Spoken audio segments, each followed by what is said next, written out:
Pinoprotektahan, walang kasinungalingan, serbisyong totoo lang.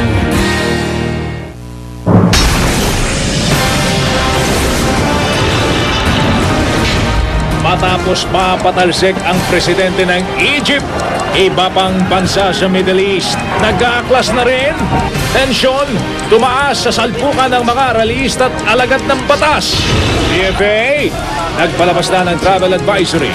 Naghahanda na rin sakaling kailangan ilikas ang libo-libong OFW roon. Exclusive, misis at anak ni Ramon Creto. Personal na nagpasalamat kay Vice President Jejomar Binay matapos may pagpaliban ang pagbitay kay Creto sa China. Anak naman ni Sally Ordinario Villanueva, hiling na nanay niya ang magsabit ng medalya niya sa Marso. Isa pang exclusive, Korean national na nambubugaw umano ng mga Pinay sa mga Koreano. Arestado! Nakasusulasok na amoy ng kemikal. Tumagas mula sa isang planta ng yelo sa Quezon City. Bulkang Bulusan, muling nagbuga ng abo. Libo-libong nurse, wala nang maasahang trabaho sa bansa. Matapos pabagsakin sa round 2 ang Mexicanong kalaban, Nonito Donaire Jr. inihahanay na kay Manny Pacquiao. Philippine Ascals, sumabak na sa high-altitude training sa Benguet para sanayin ang katawan sa napakalamig na klima sa Mongolia. Bago nito, magkapatid na Phil at James Young husband, inspirado sa pagtuturo sa kanilang football academy. Jillian Ward, pinasaya ang mga batang may sakit. At batang Pinay sa Canada na bagong YouTube sensation. Nakausap na si Lady Gaga. Inimbitahan pa ng idolo na makaduet sa concert. I'm beautiful in my way, 'cause God makes no mistakes.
Malubos po namin kayong tinatanggap sa bagong tahanan ng katotohanan. Ito ang mas pinalakas na 24 oras. Magandang gabi po, balot ngayon ang tensyon. Ang ilang bansa sa gitnang silangan tulad ng Libya, Bahrain at Yemen. Nagpalabas na ng travel advisory ang Pilipinas para paalalahanan ng mga Pinoy na iwasan muna ang mga nasabing bansa.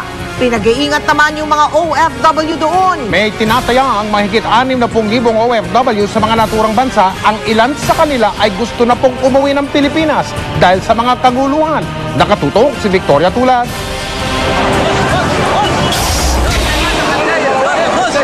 Ilang araw ding tumagal ang mga protesta sa Egypt bago napilitang bumaba sa pwesto ang presidente roong si Hosni Mubarak. Ang tagumpay ng mga taga-Ehipto, mistulang nagpaningas ng mitsa upang ang mga mamamayan sa ilang kalapit na bansa ay magsama-sama rin para humingi ng pagbabago.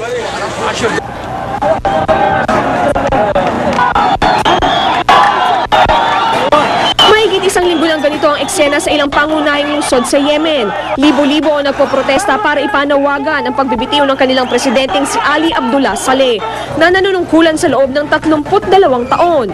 Sumiklab din ang mga katulad na protesta sa Bahrain, Libya, Tunisia, Morocco, Oman, Kuwait, Algeria at Djibouti. Nakausap ng GMA News ang isang OFW sa Bahrain na si Margaret Ronquillo, isang flight attendant. Dahil nga sa mga kilos protesta, ilang araw daw siyang hindi nakapasok.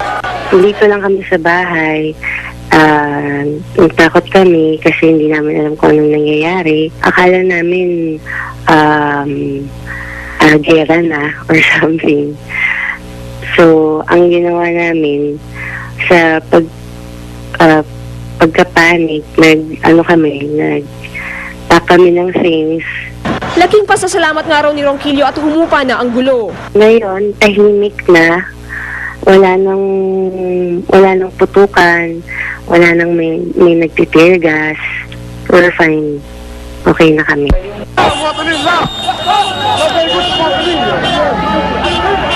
Kaiba sa Bahrain, tila lalo pa raw tumindi ang kaguluhan sa Libya kaya alalang-alala na si Aldrin Abaya para sa kaligtasan ng ama.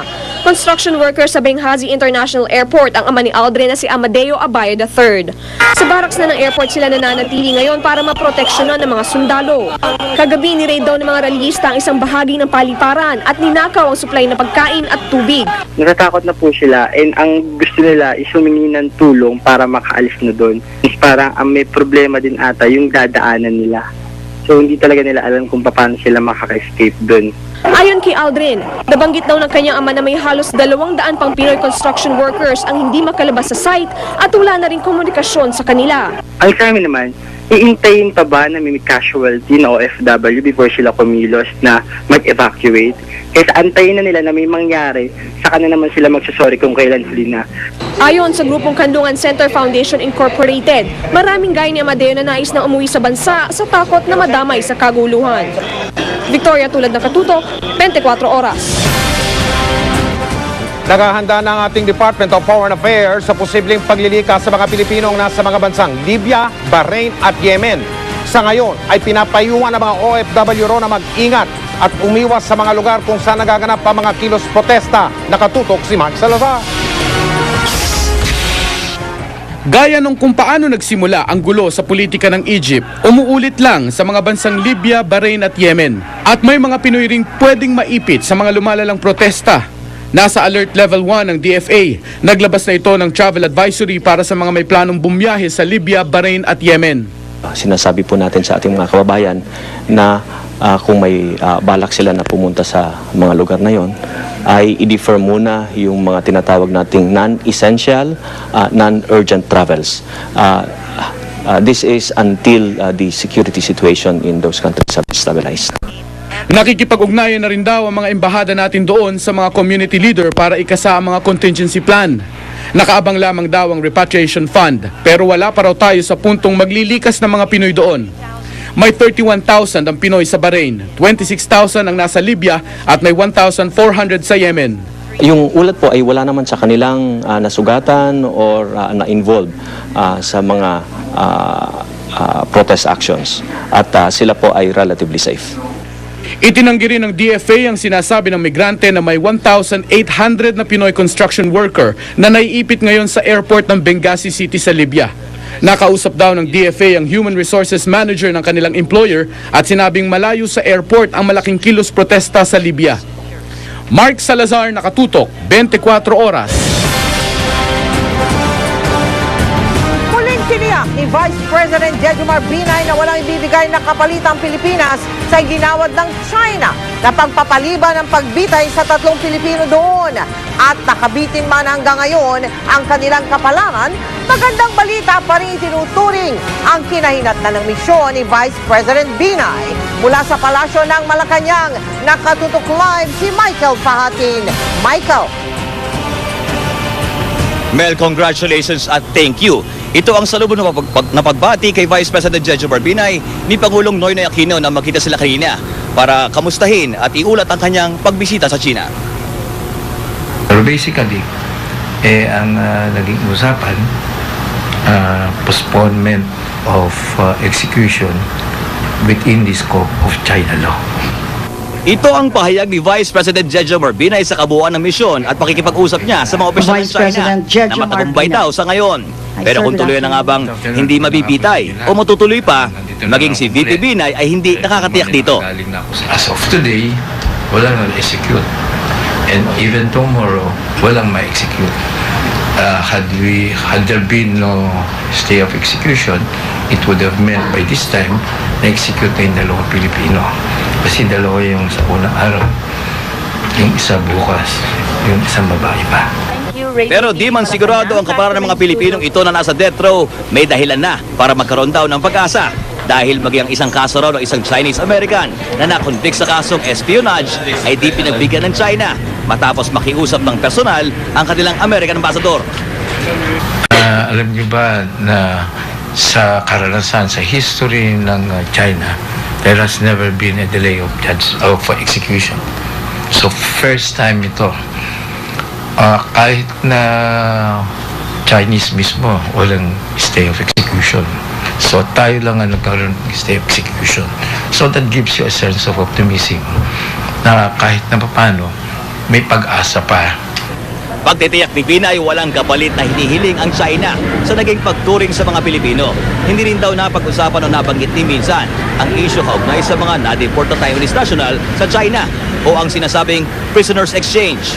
Sa pagkatay ni Binay, ang sulat daw ng Pangulo sa mga lider ng China, konsiderasyon sa 35 anibersaryo ng EDSA People Power at ang pagpunta ng kanyang delegasyon ang pinagsamang mga dahilan. Sa huli ang sinasabing scope of Chinese law ang umiiral na batas ng China ang magdidikta sa magiging kapalaran ng ating mga kababayang naharap sa hatol na bitay. May lumaasa pa rin daw si VP Binay na magkakaroon ng positibong resulta ang kaso ng ating mga kababayang naharap sa paghiste na pagbitay doon. At humihingi pa rin daw ng patuloy na pagdarasal ang Malacanang. Mel? Maraming salamat sa iyo, Michael Fahati. Nagpapasalamat kay Vice Presidente Jojo Marbinay ang misis sa tanak ng OFW na si Ramon Credo matapos ipagpaliban ang pagpatay kay Credo dun sa China. Nakatutok si John Consulta. Eksklusibo!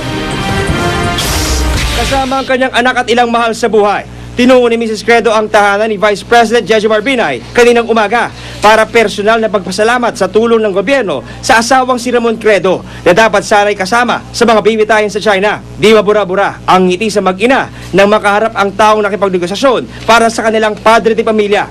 Matatandang pinagpaliban muna ng China ang nakatakdang pagbitay sa 3 OFW na dapat sana'y ngayon at bukas.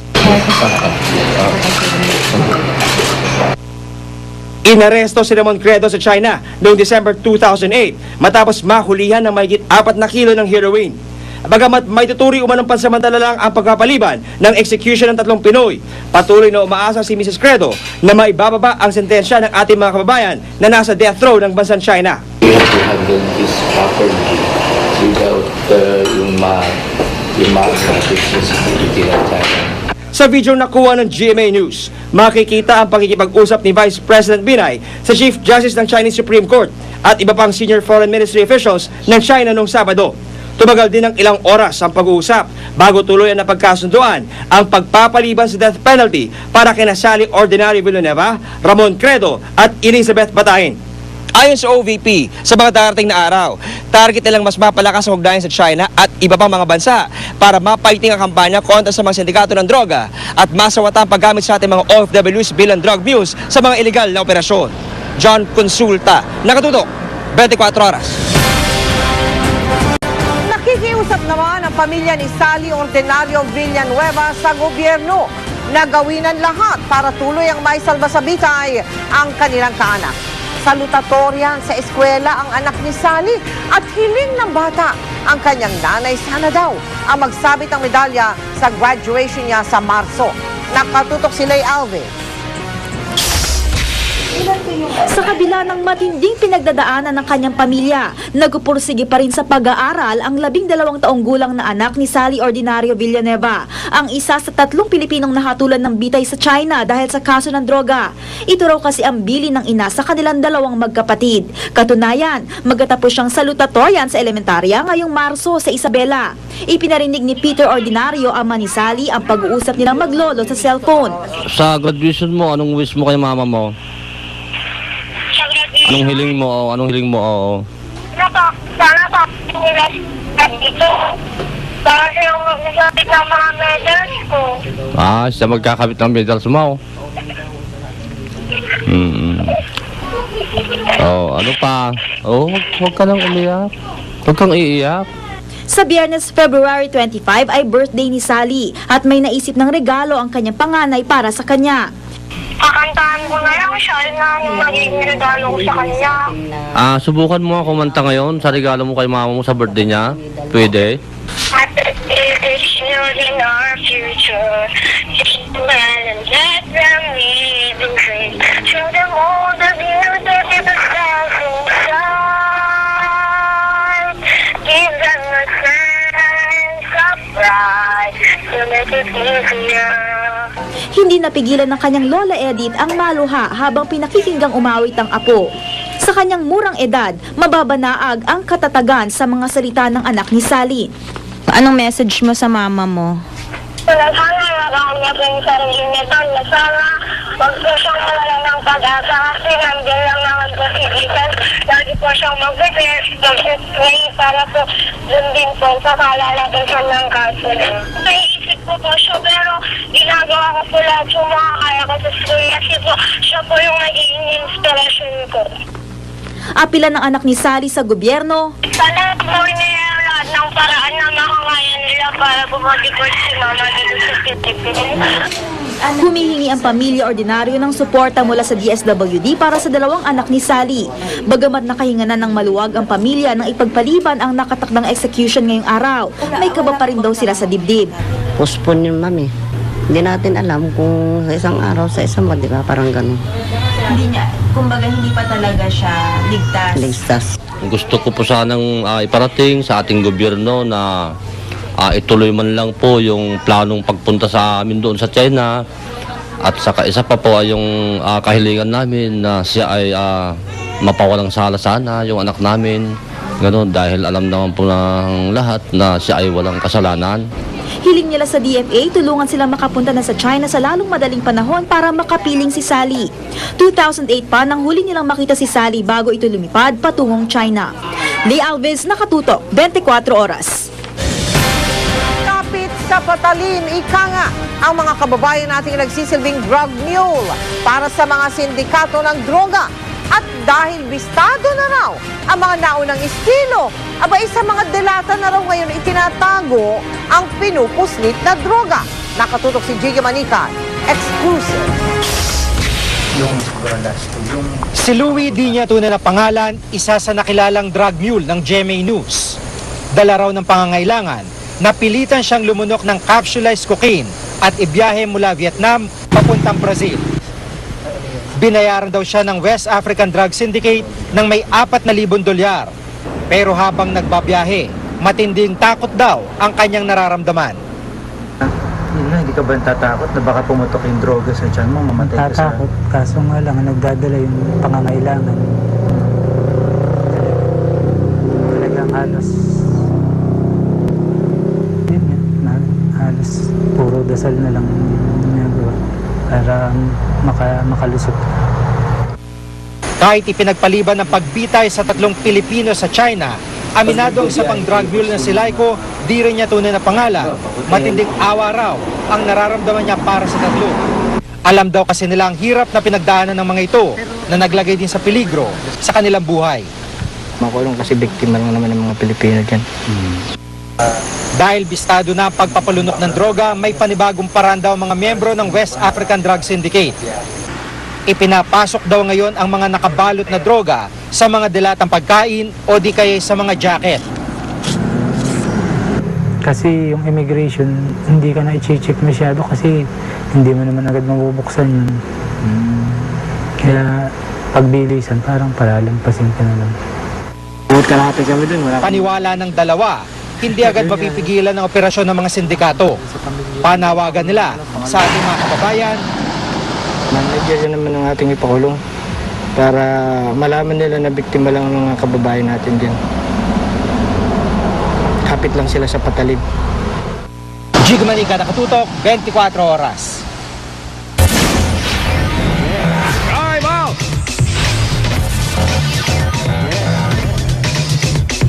Dalawang pangdaigdigang titulo sa boxing sa bantamweight division na panalunan sa loob lamang ng 2 round. Yan po ang ipinagmamalaki naman natin ngayong Pilipino. matapos mapatumba ni Nonito Donaire Jr. ang kalaban niyang Mexicano na si Fernando Montiel kahapon. Makitime out po muna tayo kay Sports Saksi, Chino Trinidad. Sa nakakapanindig balahibong panalo ni Pinoy Flash Nonito Donaire Jr. laban sa Mexicanong si Fernando Montiel upang maging ang bagong WBC at WBO Bantamweight Champion, muling napatunayan ang tikas at galing ng mga Pinoy sa larangan ng boxing.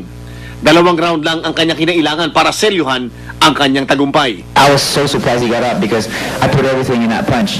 I knew where he was going to be. You know, that was the hardest punch I ever thrown in my life. Bagamat napakalaking tagumpay itong maituturing sa boxing career ni Donaire, hindi naman nawala ang kanyang puso para sa kanyang nakalabang Mexicano. And he's a good friend of mine. You know, he's a nice guy. And, you know, I hope that he's doing okay. I just have so much respect for Fernando Montiel. And I hope that he gets up, he gets, you know, come out of there and then just, you know, be healthy and good. Bukod sa world title, ang mapasama sa listahan bilang isa sa best pound-for-pound boxer ang tunay na panukatan ng galing ng isang boksingero. Sa kasalukuyan, 2 Pilipinong mandirigma ang nasa listahan. Si Donaire sa ika-5 pwesto at ang 8th Division World Champion na si Manny Pacquiao na nasa unang pwesto. Ang Boxing Dispatch website nga, nilagay na sa ika-3 pwesto ang Pinoy Flash matapos itong durugin si Montiel sa loob lang ng 2 rounds. Mainit ang paghahambing ngayon kina Donaire at Pacquiao na kapwa galing General Santos at kapwa nagmamayari ng pinakamalupit na kaliwang kamay sa boxing sa ngayon. Ang sinapit ni Montiel sa counter left ni Donaire kahapon, inihahambing sa sagot ng kaliwa ni Pacquiao nang pahigain nito si Ricky Hatton bago magtapos ang ika-2 round ng kanilang laban noong 2009. Sa klase ng galing at lakas na ipinamalas ni Donaire, walang duda sa kakayanan nitong abutin ang nagawa na ng kanyang iniidolong pambansang kamao na si Pacquiao. I don't mind being called number 2 because Manny is the one that made the Filipinos in you know, that created the Filipinos in boxing. Hanggang sa kababaan ng loob at pagbibigay inspirasyon sa mga Pilipino, tila magkapareho ang dalawa nating mandirigma.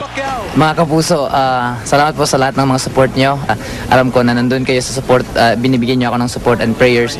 Kaya nga nananalo ako sa lahat ng mga laban ko. Chino Trinidad Acuduto, 24 oras. Nagpapasalamat po. Kaligtasan mo sa Alerto 24. Pansamantalang inilikas kagabi ang ilang residente ng barangay Ramon Magsaysay sa lungsod ng Quezon. At dahil po yan sa nakasusulasok na amoy, galing daw ang amoy sa isang pagawa ng yelo kung saan may tumatagas na amonya. Si Oscar Oida, naka-alerto 24. Mahapdi sa mata at makapanikip dibdib ang nakasusulasok na amoy na bumalot sa bahaging ito ng Bukidnon Street, Barangay Ramon Magsaysay, Quezon City, pasado alas 8 ng gabi. Ang masangsang na amoy nag-ugat umano sa establishmentong ito na isa raw pagawaan ng yelo. Ayon sa ilang trabahador doon, naghahapunan sila ng biglang masira ang isa sa kanilang mga makina, dahilan para tumagas ang chemical na ammonia. Titiklan na lang kami nagtakbuhan, wala na. Bakit po? Bakit? Namoy na lang namin yung mabaho. Umalis na kami. Shaft seal. Accordingly, sabi nila, due for maintenance na tong mga to. So, nung nagkaroon ng maintenance, nagkaroon ng leak tong valve shaft seal. Sa tindi ng amoy, ilan sa mga residente napilitan na lamang lumayo. Hindi ko kaya ng amoy. Malapit sa bahay ko. Ang isang ito, kinailangan pa ang oxygen support. Ilang mga bata sa lugar, ipinasok na ng ambulansya. Itong pneumonia naman, pag sa sobra na nai-inhale mo, magkukol sa sa baga natin, sa skin, ganun. Magiging kwan yan eh. Sinasabi masusunog yung skin natin. Kaya in-advise na natin kanina, nagpatulong tayo sa mga tanod dito na yung mga mga tao paalisin muna. Agad namang nahinto ang pagtagas ng kemikal. Yun nga lang, ang nakasusulasok na amoy, di basta-basta nang wala. Di pa raw kasi noon tuluyang nag-evaporate ang mga tumagas ng kemikal. Dahil dito, kinailangan munang ilayo ang mga tao sa lugar. Kaya karamihan sa kanila, pansamantala muna nagpalipas ng gabi sa basketball court ng barangay. Nakikipag-coordinate tayo doon sa may-ari na certain Victor Resurrection. Iimbitahan natin to sa ating istasyon bukas para mapaliwanag nila kung merong kaukulang mga papeles tong planta na to. Oscar Oida, naka-alerto 24. At dahil sa pagtagas na yan ng mabahong kemikal, apektado pati ang pag-aaral ng mga estudyante ng Barangay Ramon Magsaysay. Kaya ang mga residente doon ay balak ng ipetisyon ang plantang pinagmumulan ng masansang na amoy. Nakatutok si Lia Manyala.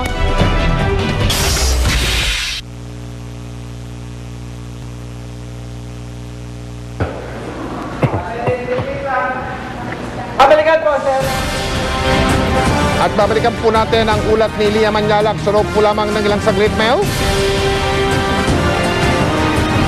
Salamat, Mike.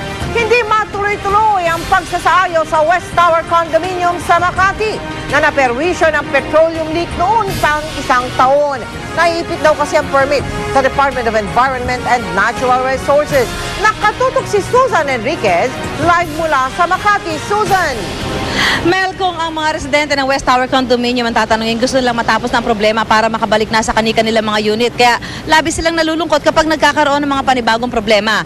Gaya nga nitong nangyari na tumataas na naman ang tubig na may halong petrolyo sa basement ng West Tower Condominium dito sa Bangkal, Makati.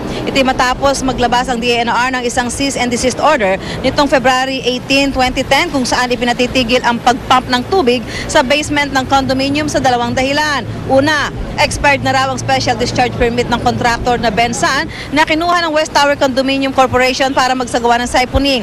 Pangalawa, hindi raw ito pumasa sa parameters ng Department of Environment and Natural Resources ang Bensan. Di raw kasi maayos ang pagtatapon ng Bensan ng hinihigop nilang tubig na may petrolyo tulad ng pagtatapon nila sa drainage malapit sa West Tower. Kanina, nag-inspeksyon ng mga tauhan ng Bureau of Fire Protection dito sa Makati. Maaari daw kasi magdulot ng panganib ang patuloy na pagtaas ng tubig na may petrolyo. Yun po yung binabantay po namin, hindi po namin masabi kung ano po, kung sasabog po, ano po, pero ano po yan, binabantayan po namin ngayon. Pero ang mga apektadong residente ng Gusali at maging residente ng Barangay Bangkal gustong ituloy ang pagpump ng tubig. Hindi mo pwede pa rin alisin yung possibility na magkaroon ka ng explosion.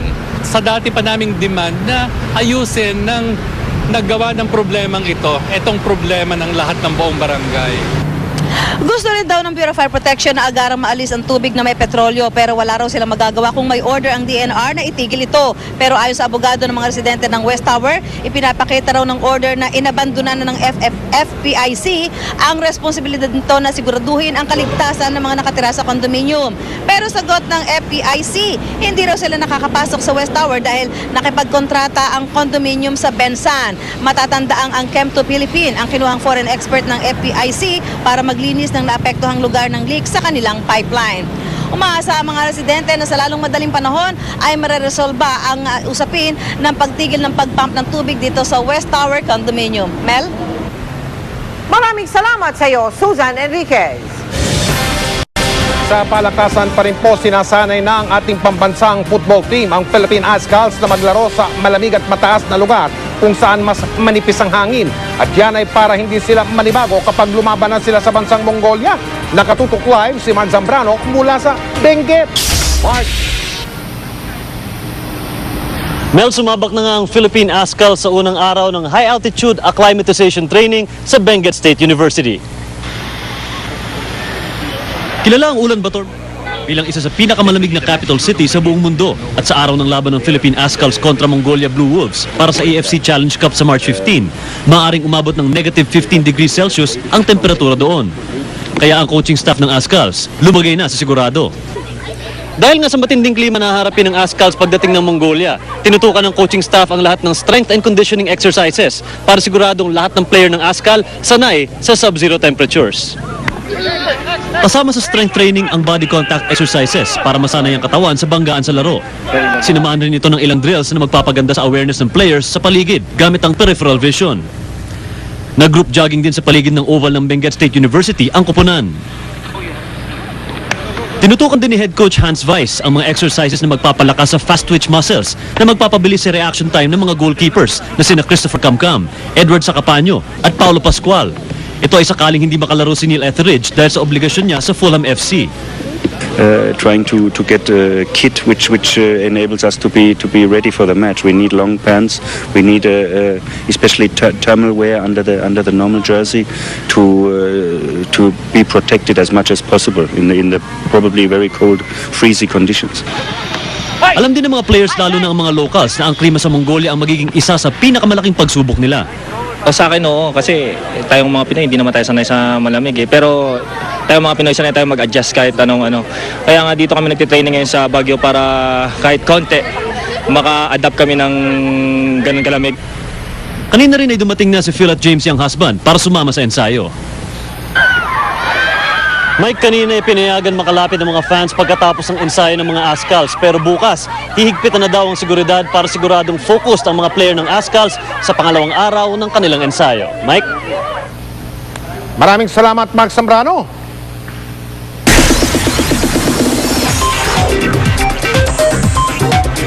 Chika Minute!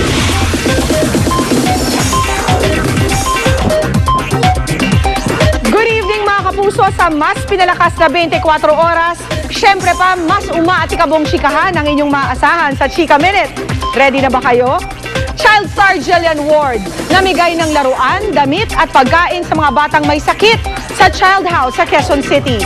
Balak niya pang bisitahin uli sila sa kanyang birthday.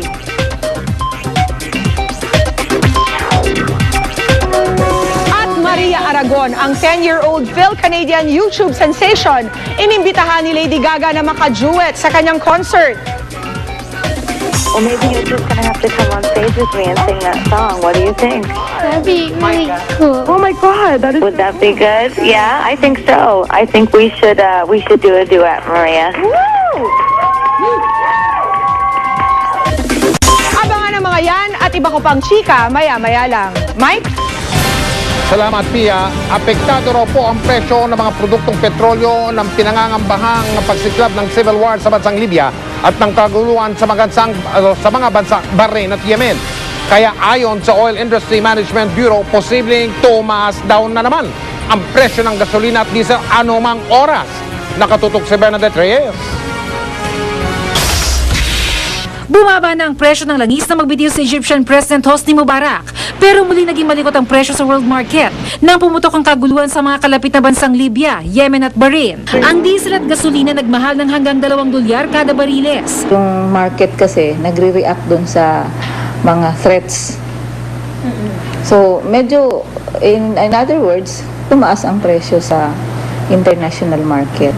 Nilinaw ng DOE na walang problema sa supply, pero hanggat hindi naayos ang gulo, apektado ang presyo. Hindi rin nakatulong ang kakarampot na paglakas ng piso kontra dolyar para mabawi ang pagtaas sa presyo ng petrolyo. Kaya anumang oras, posible mag-anunsyo ang mga oil companies ng panibagong dagdag singil. Tumaas yung presyo last week versus yung previous week. It's up to the local oil companies kung i-reflect ba nila yan sa domestic. Gamit ang formula sa DOE website, humigit kumulang 50 centavos ang posibleng madagdag sa kada litro ng diesel at gasolina. Ang jeepney driver niyang ito, napakamot na lang ng ulo. Wala na nga kami kinikita sa pagtataas ng diesel eh. Tataas na naman. Sira na rin ang budget ng ginang na ito. Minsan sa pagkain talaga tinitipid sa pagmimerienda. Yun na lang po. Para may panggas pa. Ngayong pumalo na sa mahigit $100 ang kada bariles ng gasolina at diesel. Ayon sa ilang oil analyst, posible raw na sumipa pa ang presyo nito sa level noong 2008. Kaya naman ayon sa DOE, panahon na raw para maghanap ng alternatibo sa langis. Ilan na riyan ang LPG at di kuryenteng sasakyan, pero kontra ang piston. Halimbawa na lang, libo na agad ang aabuti ng pagpapakonvert sa LPG. Malapit din daw sa aksidente ang kuryenteng jeep dahil hindi nito maakyat ang matatarik na kalsada. Kung hindi raw kikilos ang pamahalaan, matutuloy ang isang organisadong kilos protesta sa Marso. Ang katatangian nito, iba't ibang activity, no? Pwedeng marcha caravan sa Maynila, marcha caravan papunta Menjola, at sa mga probinsya naman magkakaroon ng mga selected na tigil pasada. Bernadette Reyes, nakatutok, 24 oras. Hindi siya magsusuri sa Taiwan, pero susubukan daw plantsahin ang gusot. Nanilikha ng pagpapadeport ng Pilipinas sa ilang Taiwanese sa China. Yan daw po ang misyon ni dating Senador Mar Rojas sa kanyang pagtulak sa Taiwan. Nakatutok si Dano Tingkungko. Mag-isang tumulak papuntang Taiwan si dating Senador Mar Rojas alas 7 ng umaga kanina. May kipagkita si Rojas kay Taiwanese Foreign Minister Timothy Yang. Nagalit kasi ang Taiwan matapos nating ipa-report sa China 14 na Taiwanese na nahuli dahil sa kasong swindling. Matagal na may hidwaan ng China at Taiwan kaya ganun na lang ang galit ng Taiwan. Hindi natin madidenay na nagkaroon ng gusot. Tinawag nila, pinabalik nila yung kanilang representante, dinagdagan nila yung requisitos ng ating mga OFW. Yung mga OFW natin na naandun ngayon ay subject sa iba pang mga sa labor department nila at iba pang mga regulators. Bilang isang private citizen daw ang kapasidad ni Rojas sa pagbisita sa Taiwan. Wala raw kasi tayong formal diplomatic relations sa Taiwan kaya ang dapat daw ipadala ay isang private citizen. Hindi tahas ang sinabi ni Rojas kung si Pangulong Aquino ang nagpadala sa kanya, pero inamin niya na pag-usapan nila ito kahapon ng Pangulo. Kailangan daw kasing personal na makipag-usap para sa kapakanan na mahigit 70,000 OFW na nagtatrabaho roon at mahigit 5,000 OFW na nakatenga ang aplikasyon dito sa Pilipinas dahil sa paghihigpit sa visa requirements ng Taiwan. Pero paglilinaw ni Rojas, hindi tayo hihingi ng tawad sa Taiwan. Hindi naman po ito kung sino masiga o sino mas matigas. Ang importante dito ay pakikipag-ugnayan. Sir, mag-apologize na sir? Hindi po. Ang iba ho ang paghingi ng paunawa doon sa paumanhin. Dan at Tingkong, Kanakatutok, 24 oras. Susunod! Eksklusibo, pulis pinagbabaril ng 2 lalaking nagtangkang umagaw sa kanyang motorsiklo. Isa pang eksklusibo, Korean national na nagbubugang umano sa mga Pinay sa mga Koreano, arestado. Magkapatid na sina Phil at James Young husband ng Philippine Ascals, tinuruan mo ng mga chikiting mag-football bago sumabak sa pagsasanay. At mga gown na gawa sa basura, maniwala kayo't sa hindi, ayan, inirampa. Tututukan natin sa pagpapatuloy ng 24 oras.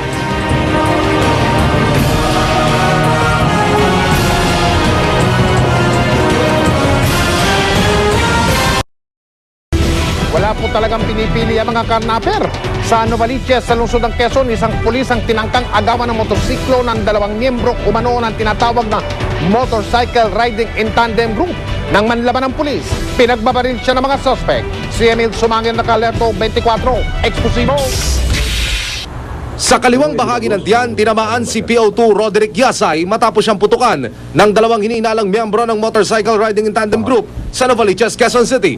Si PO2 Yasay, operatiba ng QCPD, Anti-Carnapping Unit, ay tinangkang agawan ng motorsiklo habang naka-stake out at nagsasagawa ng spotting operation sa Bagbag, Novaliches area. Sa incident report na hawak ng QCPD, lumilitaw na nakaposte si PO2 Yasay sakay ng kanyang scooter sa harapan ng isang shopping mall sa Quirino Highway. 2 armadong suspect na sakay ng kulay itim na scooter ang dumikit sa kanyang pwesto. Bumaba ang nakaangkas sa motorsiklong ito. Binalya si Yasay sa upuan sa kainagawang manibela. Nanlaban daw si Yasay at pinutukan ng 2 karnaper. Nabitiwan daw ng mga suspect ang motorsiklo pero hindi tinamaan. Dito na raw pinutukan ng mga suspect si Yasay. Pagka-putok, bumulot na ako. Pinutukan ko na rin sila. Mabilis na sila umalis. Siyempre, polis yun. Siyempre, nag-resist siya. At lumaban sila doon sa kuwan sa karnaper. Inisip daw ni Yasay na hayaan na lang takayin ang kanyang motorsiklo pero nang ibabaw pa rin daw ang pagiging isang pulis kaya siya nanlaban. Kasi police, siyempre sa ibang tao gagawin yun, di sa akin na lang na nagawa. Pag siguro sa ibang tao, di mas malala pa. Nasa ligtas ng kalagayan si Yasay sa Quezon City General Hospital. Na-recover na rin ng QCPD ang scooter na tinangkang agawin ng mga suspect kay Yasay. Nasa kustodiya na rin nila ang 9mm service firearm ng biktimang pulis. Sa investigasyon ng QCPD Soco, kalibre 38 ang pinambaril ng mga suspect kay Yasay. At large ang mga suspect at subject na ngayon ng mas pinaigting na manhunt operation ng QCPD. Alam mo, ano rin yan eh, they are prepared to face to face ang mga kapulisan. Because iyan business nila. Kami mga kapulisan, we are prepared to protect the people. Sila, they are prepared to do their monkey business. Emil Sumangil ng Alerto, 24.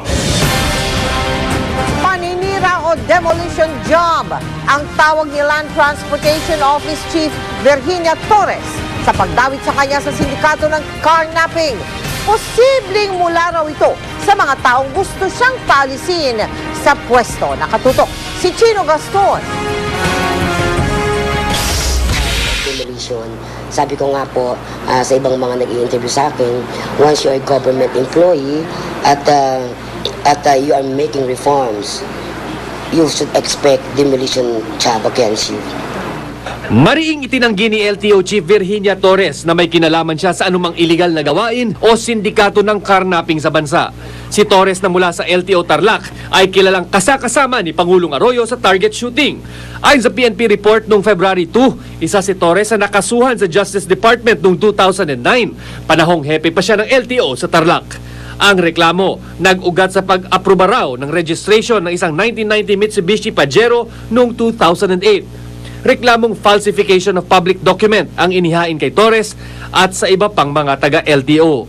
Ayon sa PNP report, nang mahuli ang Pajero sa Cordillera Region, napag-alaman na ang motor vehicle file number nito ay para sa isang motorsiklong nakarehistro sa Rojas, Isabela. Si Torres ang nakapirma sa rehistro ng Pajero. Hindi raw niya alam na questionable ang rehistro ng sasakyan.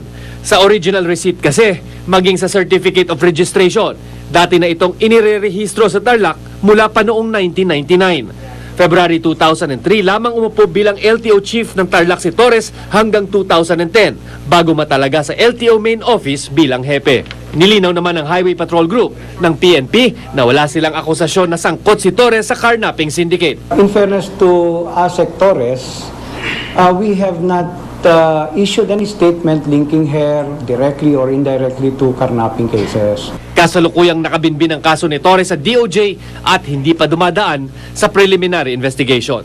Ayon pa kay Torres, ang muling paglutang ng issue laban sa kanya ay maaring gawain ng mga taong ayaw ng kanyang ipinatutupad na reforma sa Land Transportation Office. Chino Gaston, Nakatutok, 24 oras.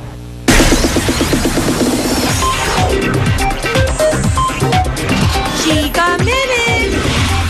Nagmistulang Santa Claus si Jillian Ward nang pasayahin niya mga batang may sakit sa Child House. Promise pa ni Jillian, babalik siya roon sa birthday niya sa Wednesday para magdala uli ng mga regalo sa mga bata.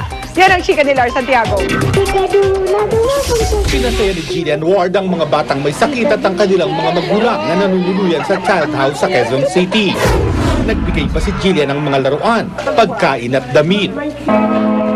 Para kumpleto ang kasiyahan, nagpaunlak din ang awitin si Jillian.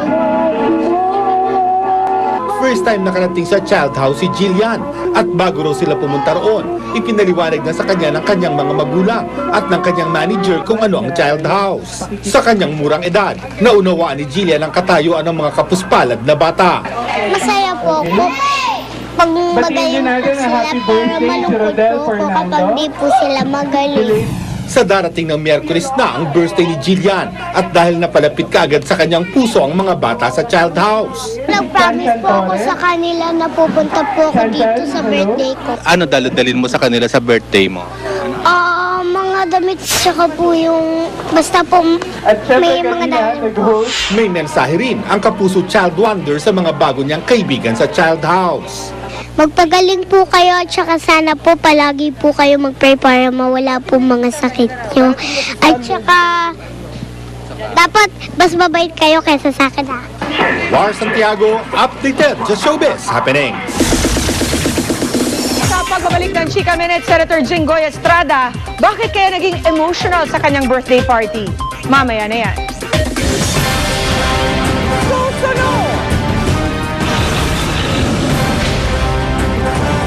Korean national na nadadawit sa sex tourism. Kalabosok. Bilang ng mga NAR sa bansa, sobra-sobra nga ba? At misyon ng magkapatid na young husband, turuan ng football ang mga kabataan. Tutukan lahat ng yan. Dito sa 24 oras.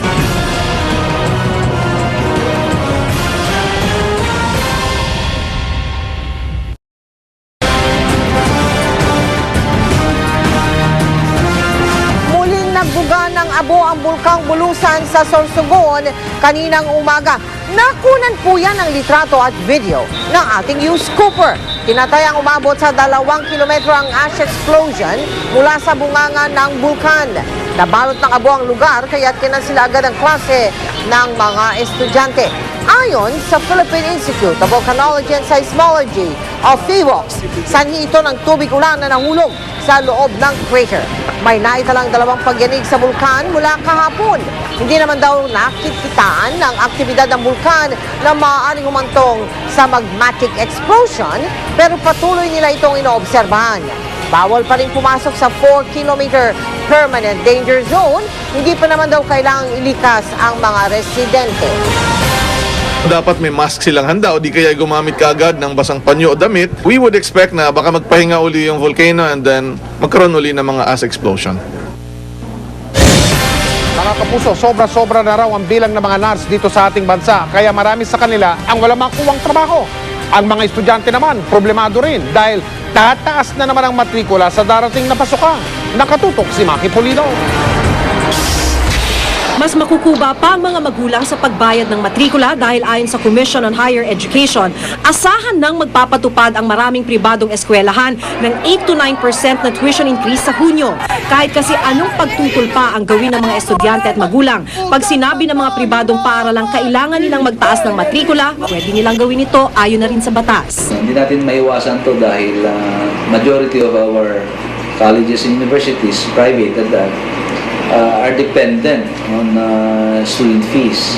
So every year meron tayong close to 20% of all schools, private schools, increasing their fees. Kinakabahan tuloy si Amil Cheng, first-year college student.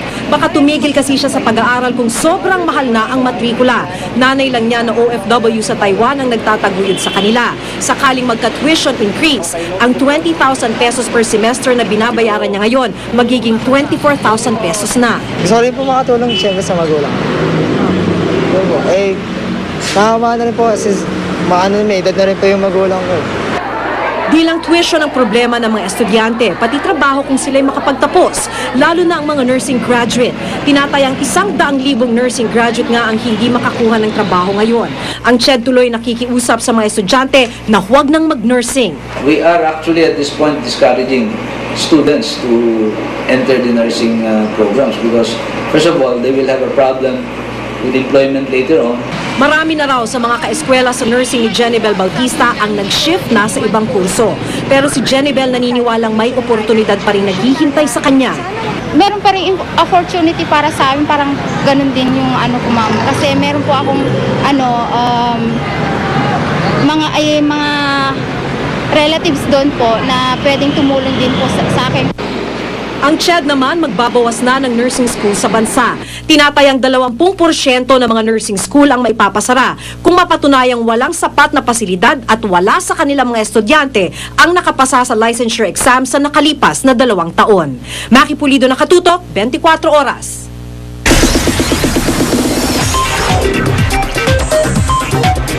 Chika Minute!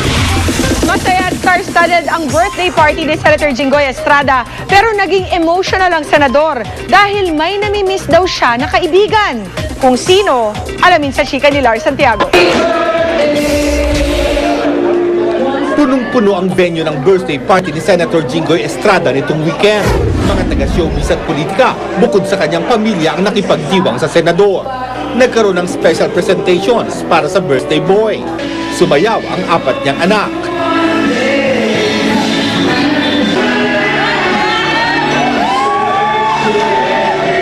Naghandog din ang awitin ng kanyang asawang si Plessy. Nagpalakpakan ng mga panauhin ng awitin ni dating Pangulong Joseph Estrada, ang kanyang signature song na Kahit.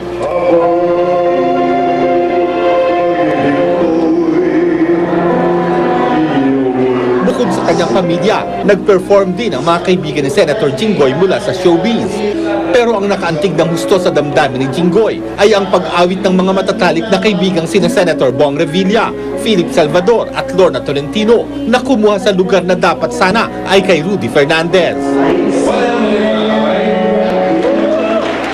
Habang umaawit sila, ipinakita sa screen ang mga larawan ni The Boy na lalong nagpaiyak kay Jinggoy. Talaga na-surprise ako, especially the dance number of my kids and the song number of my friends, Senator Bong, Philip, and of course Lorna. Hindi ko pa rin matanggap na nawala na yung kaibigan ko, kaya kahit papano namimiss natin yung kaibigan ko si Rudy. Dumating din sa party ang presidential sister na si Bolsie Aquino Cruz, Senate President Juan Ponce Enrile at ilan pang personalidad sa politika. Present din sina Mother Lily Monteverde, Representative Lani Mercado, Tirso Cruz III, Eddie Gutierrez at Annabel Rama. Magkasama rin sina Chris Aquino at Makati Mayor Junjun Binay. Simple lang daw ang wish ni Jinggoy para sa kanyang kaarawan. Sa pamilya ko, na umaba pa ang buhay namin, yung sa ating bansa, magkaisa na tayo, labanan natin lahat ang katiwalaan sa gobyerno, yun lang naman eh. Lars Santiago, updated sa Showbiz Happening.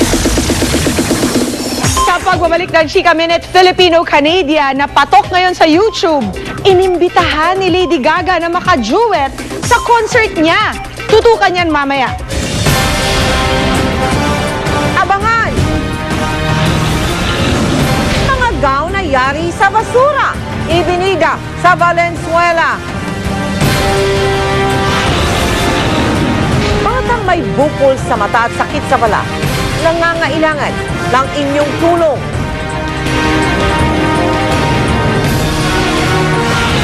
At kaalaman sa football ng magkapatid na young husband, ibinabahagi nila sa mga kabataan. Walang patid na pagtutok dito sa 24 oras.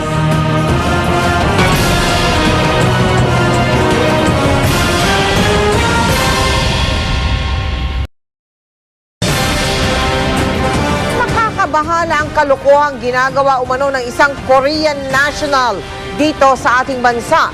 Nang hihikayat siya ng mga turista mula sa kanyang bansa, kapalit ng pagsasadlak sa ilang Pinay sa prostitusyon. Hindi po namin ipapakita at papangalanan ng suspect alinsunod sa batas. Nakatutok si JP Soriano, exclusive. Sa halip na magagandang tanawin sa Pilipinas, mga babaeng sangkot daw sa prostitusyon ang pangbenta ng isang Korean national na nasa Pilipinas para manghikayat ng turista mula sa Korea. Natuklasan daw ito ng Trafficking in Persons Unit o TIPU ng Bureau of Immigration matapos makatanggap ng sumbong mula sa ilang source na ang suspect ay nag-oorganisa ng sex tours sa mga lalaking Koreanong bisita dito sa Maynila. Kung nandito siya, pinipili niya yung pagkatapos na iturtur yung mga Korean sa hanapan niya ng mga babae, balay binibenta niya yung mga Pinay. Parang sex tourism yung kanya eh. Nitong February 9, nahuli ng Immigration at MPD ang suspect na isa palang tour guide sa isang travel agency sa Malate, Manila. Doon napag-alamang expired na rin pala ang kanyang working permit. Agad iniutos ang pagpapadeport sa suspect. Pero habang nandito pa, posible siyang maharap sa kasong paglabag sa Anti-Trafficking in Persons Act kung mapatunayan ang akusasyon sa kanya. Ayon sa Intelligence Unit ng Immigration, ilang bars sa Pasay City ang destinasyon ng sex tour ng suspect. Pag nakita niya yung Koreano na medyo maraming pera, pagkatapos niyang bigyan ng babae, yung extort pa niya na susumbong kita sa ganito, ganyan. Itinanggi naman ng suspect ang mga paratang na kasalukuyang nakapiit sa Bikutan Detention Center. Nakikipag-ugnayan na naman ng Immigration sa Department of Tourism kaugnay sa gawaing ito na tiyak daw na makasasama sa imahe ng Pilipinas kapag di naagapan. JP Soriano, nakatutok, 24 oras. Si Mel Tiangco, ang inyong kapusong totoo.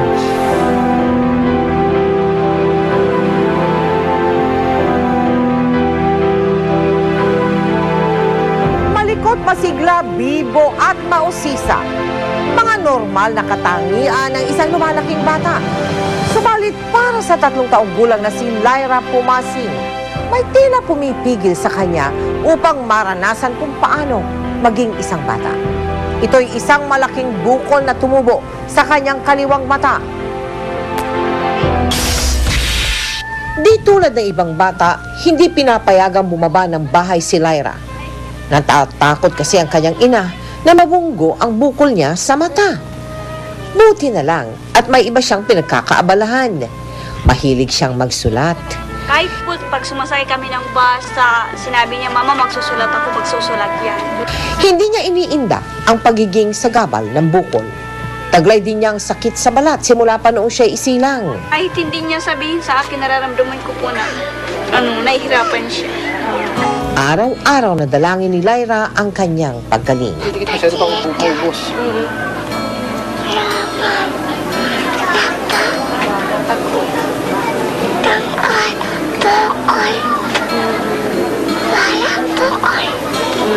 Mula Samar, iniluwas si Lyra sa Maynila.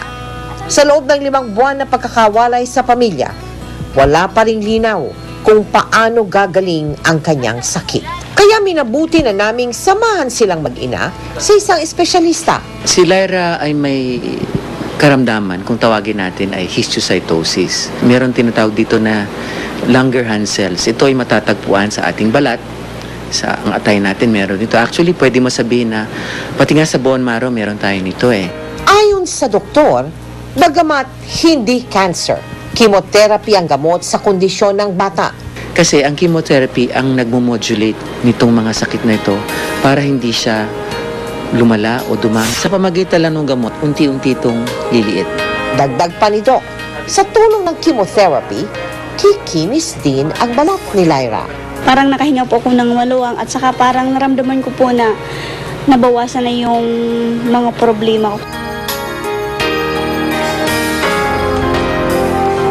Ayon pa rin po kay Dr. Severino, mahalaga na masimula na sa lalong madaling panahon ang chemotherapy ni Lyra para maiwasan ang mabilis sa pagkalat ng mga depektibong cells niya.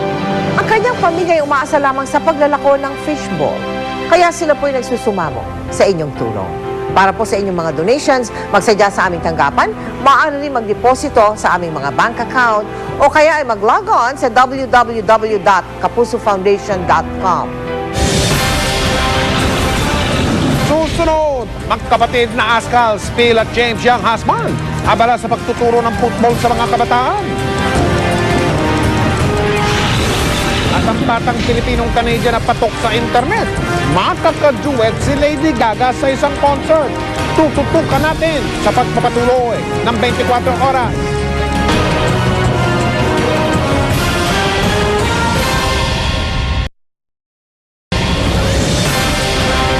Sa mga gustong matuto maglaro ng football dyan at maging kasali sa team na Philippine Ascals, meron na pong tinatawag na The Young Husband Football Academy. Ang magiging teacher ninyo raw, mismong ang magkapatid na sina Phil at James Young Husband. Yan ang tinutukan ni Victoria Tulad. Tirik na tirik man ang araw, mas sigla pa ring naglaro ng football o mas kilala sa atin bilang soccer ang mga batang ito. Ang kanilang mga guro, ang magkapatid na Phil at James Young Husband ng Team Ascals. Sa pagmamahal ng magkapatid na Young Husband sa football, naisipan nilang itayo ang The Young Husband Football Academy noong nakaraang taon, kung saan lahat, mapabata man o matanda, ay tinuturuan nila ng sport na ito. What we want to do is give the kids more time on the playing field, more exposure to football, because we believe that the more you play, good, whether you're talented or not talented, the more you play, the better you will become. Bukod sa mga football clinic, umiikot din sa iba't ibang probinsya at paaralan si Phil para ipakilala ang football. Simula nga raw na makilala ang Team Ascals, nadagdagan na rin ang suporta ng mga Pilipino sa football. Kaya kumpara noon, ngayon ay mas marami ng fans ang larong ito. Are you going to play football again? Yeah, it's a good sport. It's fun and you can make it your passion and get better and better each day. Parang sumisikat ng ang football because of Ascals. So as a Filipino, proud ka ba sa Ascals? Yes. Bakit? Kasi magaling sila. Sa susunod na linggo ay magsasanay na muli sila Phil at James para sa laro laban sa Mongolia. Nagpapasalamat raw sila at sila ang nanalo noong February 9. Pero hindi raw nila maaabot ang anumang meron sila ngayon kung hindi dahil sa pagtsatsaga. Kaya naman payo nila sa mga nais ding maglaro ng football, kahit pa makaranas ng pagkatalo, walang susuko. If you're like young kid playing football, don't quit after one bad day. Me and Phil have had good days, bad days, but it's important you just keep going and look forward to the next football practice or football game. Victoria Tulad na Katutok, 24 Oras. 4 na araw bago ang ika-25 anibersaryo ng EDSA People Power Revolution, pinasinayanan sa lungsod ng Makati ang isang exhibit. Tampok sa exhibit na yan ang iba't ibang larawan na kuha sa mapayapa at makasaysayang pagkaklas noong taong 1986. Nakatutok si Rauna Crisostomo live mula sa Makati. Rauna. Mike, sa pamamagitan ng mga litrato, makakapagbalik tanaw ang sino man sa mga naganap noong EDSA 1 o People Power Revolution. Magda-25 taon na ang nakakaraan at mismong si Pangulong Aquino ang nanguna sa pagbubukas ng photo exhibit dito sa Ayala Museum. 6 na pong mga litrato ang pwedeng magkwento ng EDSA People Power Revolution. Naka-exhibit ngayon sa Ayala Museum ang mga kuha ng American photojournalist na si Kim Comenich bilang pagunita sa ika-25 anibersaryo ng makasaysayang pangyayari sa bansa. Mga litratong nagpanalo kay Comenich ng Pulitzer Prize. Ayon kay Comenich, nakatatak na sa kanyang puso at isipan ng naganap noong EDSA. Bilang isang mamamahayag, karangalan daw na masaksihan kung paano binuhay ng mga Pilipino ang demokrasya sa pamamagitan ng mapayapang demonstrasyon. Bagay na talaga namang sa Pilipinas pa lang niya nakita. Inabutan din ni Comenich si Pinoy ng sarili niyang kuhang litrato ni dating Pangulong Corazon Aquino nang siya'y manumpa sa tungkulin. Ipinagmalaki naman ni Pinoy ang inspirasyong ginawa ng mga Pilipino di lang para sa ating bayan kundi pati na rin sa buong mundo. Pero paalala rin daw ang EDSA ng mga responsibilidad ng bawat isa para pangalagaan ang ipinaglabang demokrasya. It was an amazing time, and I knew at the time, and I know now how special that week was. And having been involved with the story from 1984 until People Power, I just had a sense of a deeper sense of the culture, and I'm just honored to be able to give something back.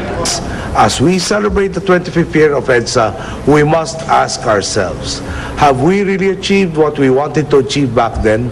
Are we any closer? Make no mistake about it. We are a country in the midst of a continuing revolution, and we must all continue working for the sake of what our heroes fought for and some died for. Bukas ang photo exhibit hanggang March 5 at sa Sabado naman magbibigay ng lecture si Kim Comenich dito rin sa Ayala Museum. Mike? Maraming salamat, Rauna Crisostomo. Susunod! Birthday cake ni Paris Hilton, ninakaw.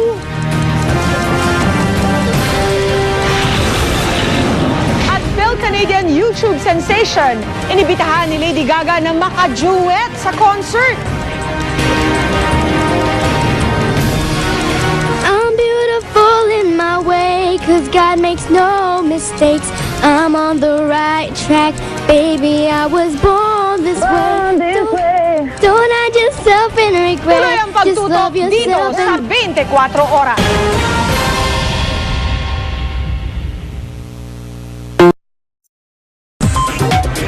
Chika Minute! Habang masayang-masaya si Paris Hilton na sineselebrate ang kanyang 30th birthday party with friends, isang gatecrasher ang nagnakaw umano ng kanyang customized cake. Ipinagmalaki pa ng gatecrasher na nagpakilalang pad sa kanyang Facebook page ang ninakaw na cake. Tinatayang mahigit $3,000 o nasa 132,000 pesos ang halaga nito. Espesyal pa namang ginawa ang cake para umayon sa Moulin Rouge na tema ng birthday bash ni Paris. Wala pang komento ang kampo ni Paris Hilton kaugnay ng iniulat na pagnanakaw. Ichinika namin last week si Maria Aragon, ang 10-year-old Filipino-Canadian na napahanga si Lady Gaga at ang milyon-milyon pang iba sa kanyang pagkanta. Ang kanyang YouTube performance, meron na pong mahigit 8 million hits. At ngayon nga, in-invite pa siya mismo ni Lady Gaga na mag-duet sila sa kanyang concert. Watch this.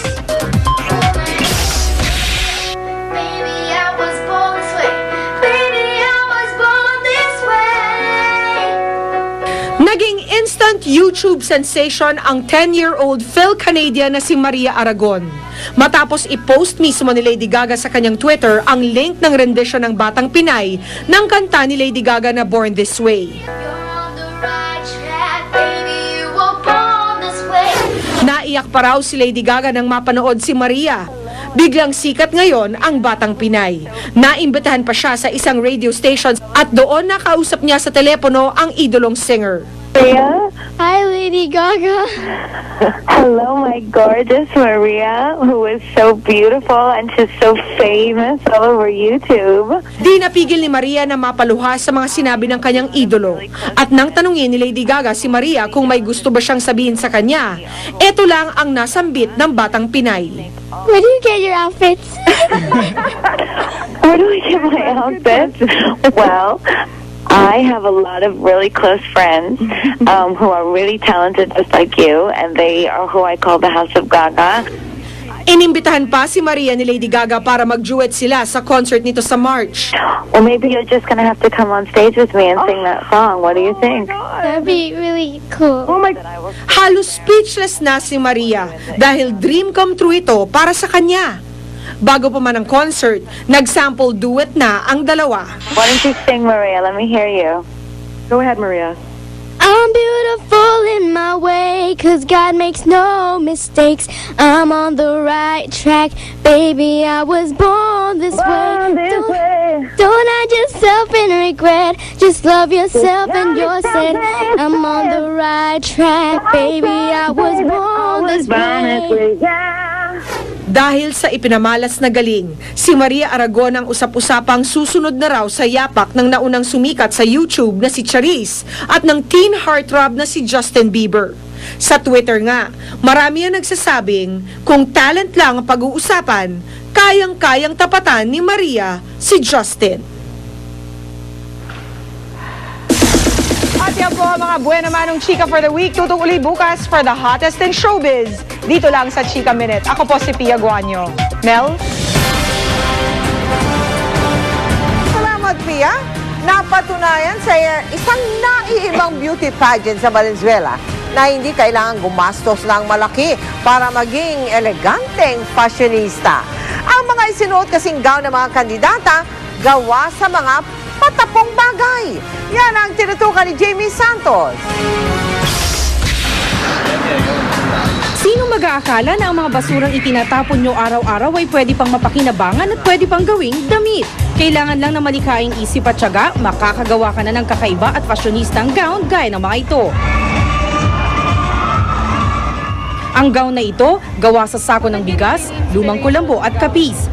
Di naman nagpatalbog ang gown na ito na yari sa sako ng kastanyas, batya, pinagputol-putol na CD. Isinama rin dyan ang sako ng sibuyas. At ang takip ng ventilador, ginamit pang headdress. They can create pala ng mga materials pa, ng mga magamit pa out of those things na pwede nang itatapon pala, pwede pa palang gamitin ulit. Ang mga ibinibenta naman sa junk shop, hinakot ng designer na ito para sa kanyang obra. Ultimo tansa ng soft drinks, ginamit para makabuo ng kwintas at hikaw. Nakita namin na yung basura, hindi po basura, ito ay kayamanan. Lumang dyaryo naman ang ginamit para mabuo ang palda at damit pang itaas na ito. Ang mga kakaibang gown na ito, inirampa ng mga kandidata sa Lakambini at Lacan sa Kanumay sa Valenzuela City kagabi.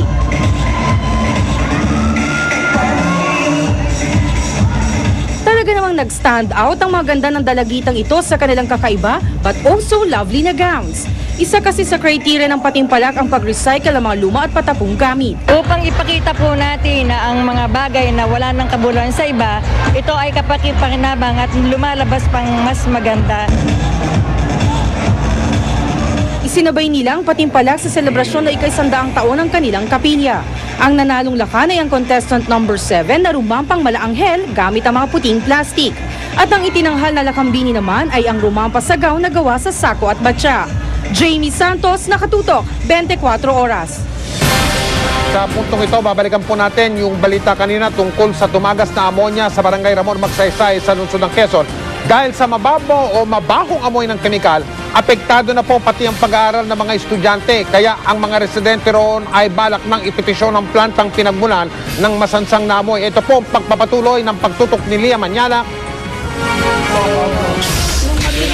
Halos ikamatay na raw ni Margie Sarbida, 80 anyos, ang nakasusulasok na amoy ng ammonia kagabi. Katabing-katabi kasi ng bahay nila ang VCNC ice plant na pinagmula ng leak ng ammonia. Kaya agad sila tumakbo paalis ng bahay. Ang mga bata sa lugar na ito agad din daw nagsuka. Dahil sa covered court na sila nagpalipas ng gabi, hindi na sila nakapasok sa eskwelahan ngayong araw. Kaya maghahain na ang mga residente ng petisyon para tuluyang maipasara ang planta. Humihingi kami ng tulong na kung maaari, yung amoy, baka magkamamatay ang mga bata rito. Pero yan, matanda na rin ako. Pag nakaamoy ako, talagang hindi ko na mapigil. Ay gusto ng mga kapitbahay ko, mga iba dyan, ipetisyon. Ipetisyon. Dahil talagang masakit sa dibdib, masakit sa ilong, iba rito na ganun. Kanina ipinasara na muna ng Bureau of Fire Protection ng Quezon City ang ice plant. Sa inisyal na investigasyon, lumalabas na nag-leak ang ammonia matapos masira ang shaft seal ng makinang ginagamit sa paggawa ng yelo. Tumangging humarap sa GMA News ang may-ari ng ice plant na si Victor Resurrection. Ayon sa barangay, kumpleto naman sa permit ang ice plant. So far as documentation is concerned, ma'am, wala naman ho ako makitang illegal na consider na ng city government na commercial area. Pero kwento ng mga residente, matagal na nilang inirereklamo ang ice plant.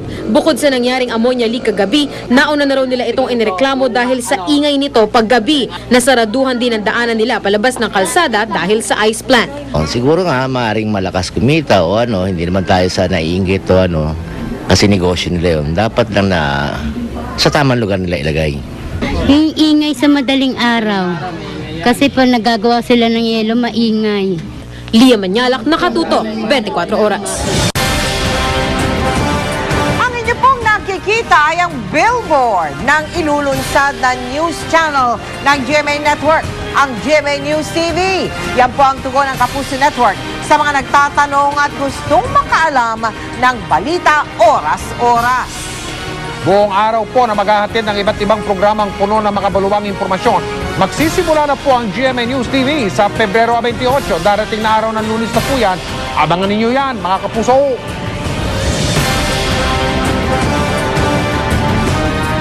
At yan po ang mga balitang aming tinutukan sa nakalipas na 24 oras. Maraming salamat sa inyong pagtitiwala. Mula sa tahanan ng katotohanan, ako po si Mel Tiangco. Ako po si Mike Enriquez. Ito ang GMA, walang kinikilingan, walang pinoprotektahan. Walang kasinungalingan, serbisyong totoo laban. At dahil hindi natutulog ang balita, nakatutok kami 24 oras.